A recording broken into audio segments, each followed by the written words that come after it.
Você já pensou em suicídio?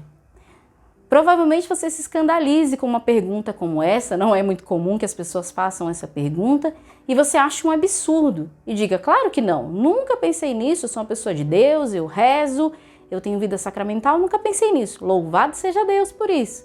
E você já pensou no que passa pela cabeça de alguém que pensa ou comete o suicídio? Aí você pode até me responder que provavelmente essa pessoa ela não tem uma vida com Deus, ela não tem uma vida sacramental, é falta de oração. Será mesmo? Então para você, a vida de oração e ela somente é o caminho? Vamos descobrir se ela é o caminho ou ela também pode ser um atalho? Aqui, no terceiro vídeo da nossa série, 3 atalhos e um caminho.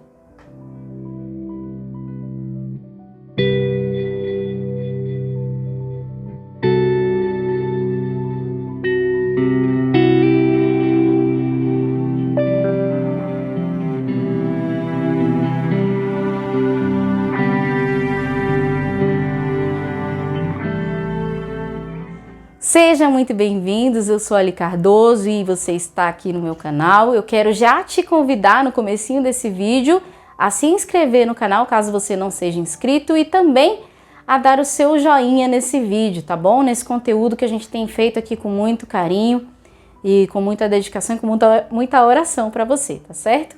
Bom, esse conteúdo a gente está disponibilizando no mês de setembro de 2020, tempo em que nós estamos sendo atravessados por uma pandemia. Setembro, a gente sempre se lembra do Setembro Amarelo, em que a gente é chamado a viver uma conscientização e a prevenção ao suicídio. E eu comecei esse vídeo com uma provocação aqui para você, né? Perguntando se você já pensou em cometer suicídio. E talvez seja uma pergunta muito ousada, muito absurda, e você tenha se escandalizado com isso, não é um tipo de pergunta que as pessoas fazem, né? Mas, e também você pode pensar que não, porque você tem uma vida com Deus, você tem uma liberdade interior, uma maturidade humana, louvado seja Deus, se for esse o seu caso, e você jamais tenha pensado nesse assunto. Mas você também já parou para pensar no que passa pela cabeça das pessoas que tomam essa decisão radical contra a própria vida, contra a sua vocação primeira, o que elas passam, o que elas padecem até chegarem a cometer o suicídio. Você provavelmente pode me dizer que pessoas que passam por isso são pessoas que têm falta de Deus, que têm falta de vida de oração, é porque não conhecem o amor de Deus, enfim. Bom, eu tô aqui para partilhar com vocês algumas questões da igreja sobre esse tema e também para trazer um pouco da minha experiência, tá bom? Então a gente vai caminhando aqui e descobrir se a vida de oração, e ela, somente ela, é o caminho ou ela também pode ser um atalho, tá bom? Então vou começar partilhando com vocês aqui um trechinho da carta de São João Paulo II, Evangelho Vitae. No número 66 ele diz o seguinte: ora, o suicídio é sempre moralmente inaceitável, tal qual o homicídio. A tradição da Igreja sempre o recusou como opção gravemente má. E aí ele continua: embora certos condicionalismos psicológicos, culturais e sociais possam levar a realizar um gesto que tão radicalmente contradiz a inclinação natural de cada um à vida, atenuando ou anulando a responsabilidade subjetiva. O suicídio, sob o perfil objetivo, é um ato gravemente imoral, porque comporta a recusa do amor por si mesmo e a renúncia aos deveres de justiça e caridade para com o próximo.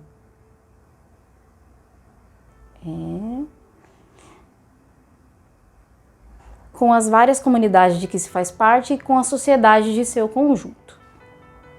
No seu núcleo mais profundo, o suicídio constitui uma rejeição da soberania absoluta de Deus sobre a vida e sobre a morte, deste modo proclamada na oração do antigo sábio de Israel, que diz assim: Vós, Senhor, tendes o poder da vida e da morte, e conduzis os fortes à porta do Hades, e de lá os tirais. Isso é um trecho, então, do que diz São João Paulo II, né? E antes da gente continuar conversando, eu vou também colocar para vocês o que diz o Catecismo da Igreja Católica sobre esse assunto. Então, tá a partir do parágrafo 2280. Diz assim: cada um é responsável por sua vida diante de Deus, que lhe a deu e que dela é sempre o único e soberano Senhor. Devemos receber a vida com reconhecimento e preservá-la para honra dele e salvação de nossas almas. Somos os administradores e não os proprietários da vida que Deus nos confiou. Não podemos dispor dela. Aí, ele continua no 2281. O suicídio contradiz a inclinação natural do ser humano a conservar e perpetuar a própria vida. É gravemente contrário ao justo amor de si mesmo, ofende igualmente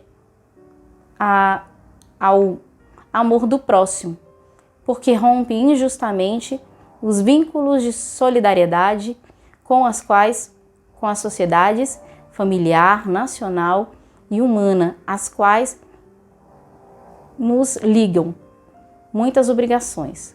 O suicídio é contrário ao amor do Deus vivo. E continua.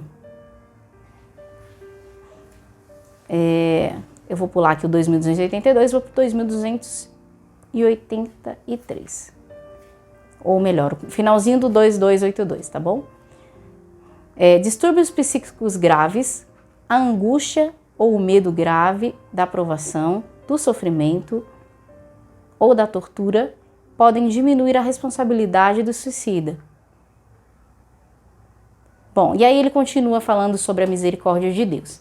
Mas o que eu quero dizer com tudo isso, né? Quando a gente pensa, e muitas vezes a gente escuta, né? Quando alguém está deprimido, que isso é falta de oração, que isso é falta de Deus. A gente poderia pensar então que aqueles que estão muito profundamente ligados, intimamente ligados numa vida de oração, não passam por isso, não passam por tristezas, então não vão ter tribulações. E Jesus diz que a gente ia ter tribulações, né? Ele venceu a morte, ele é o autor da vida. Então, claro que a gente entende que, como nós somos administradores da nossa vida e não proprietários, nós não devemos achar que devemos pôr fim na nossa vida.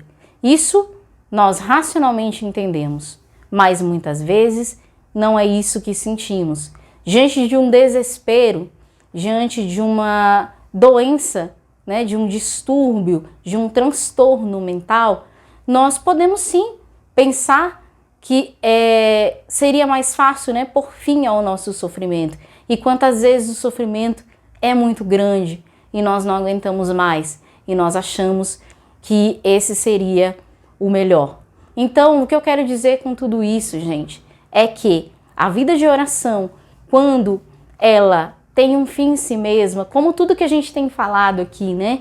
Quando a gente cuida excessivamente do corpo, quando a gente cuida excessivamente do intelecto e quando a gente cuida excessivamente e somente da nossa vida espiritual e a gente não se dá conta que a gente pode ter um distúrbio, que pode ser biológico, às vezes falta, né, algum hormônio, alguma questão química em nós, a gente corre esse risco de que mesmo a vida de oração que nos liga a Deus, nos religa aos irmãos, possa ser, sim, um atalho. E é preciso que caia por terra os nossos preconceitos, né? Aquilo que a gente muitas vezes estigmatiza as pessoas que têm transtornos psíquicos, que buscam ajuda e paremos de dizer para essas pessoas que é falta de oração. Muitas vezes não é, gente. Muitas vezes essas pessoas buscam muito a Deus, buscam muito os sacramentos, mas elas padecem de males que ultrapassam e que sim, a graça de Deus as ajuda a enfrentar, mas muitas vezes é difícil demais.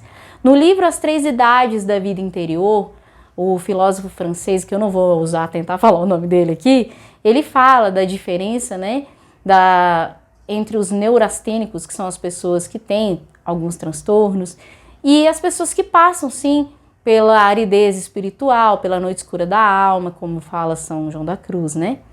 Então ele fala aqui que os neurastênicos não são, no entanto, doentes imaginários.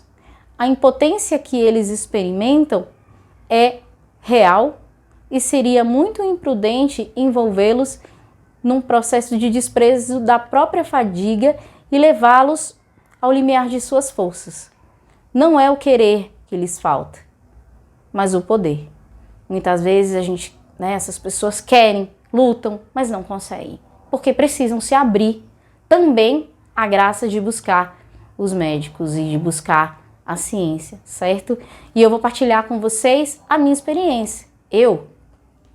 E é muito difícil para mim, né? Esse vídeo tem sido mais difícil, eu acho que eu já até falei muito, mas eu preciso, antes da gente concluir, falar algumas coisas para vocês, tá certo?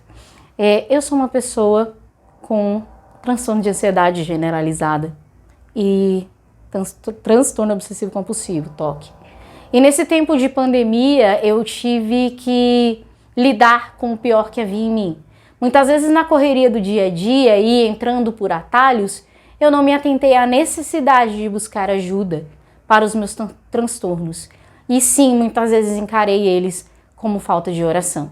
A vida de oração, meus irmãos, ela realmente me ajuda a enfrentar as minhas lutas. E eu espero que ela também te ajude a enfrentar as suas. Mas às vezes ela somente não basta. E é por isso que eu digo para vocês, nem sempre é apenas falta de oração. Eu queria partilhar com vocês um trechinho do livro do Eclesiástico para a gente terminar, tá bom? Tá no capítulo 38. Eu vou ler alguns versículos para vocês. Então, no versículo 1 ele diz assim: honra o médico por causa da necessidade, pois foi o Altíssimo quem o criou. Toda medicina provém de Deus. A gente vai para o versículo 4, que diz assim: o Senhor fez a terra produzir os medicamentos. O homem sensato não os despreza. A gente pula mais um pouquinho e vai para o versículo 7, a segunda parte do versículo 7. O farmacêutico faz misturas agradáveis, compõe ungüentos, que a gente pode entender que os ungüentos são os remédios, né? E úteis à saúde, e seu trabalho não terminará até que a paz divina se estenda sobre a face da terra. No versículo 9, meu filho, se estiveres doente, não te descuides de ti, mas ora ao Senhor que te curará. E no versículo 12, em seguida, dá lugar ao médico, pois ele foi criado por Deus, que ele não te deixe, pois sua arte te é necessária. Deus te abençoe. Shalom.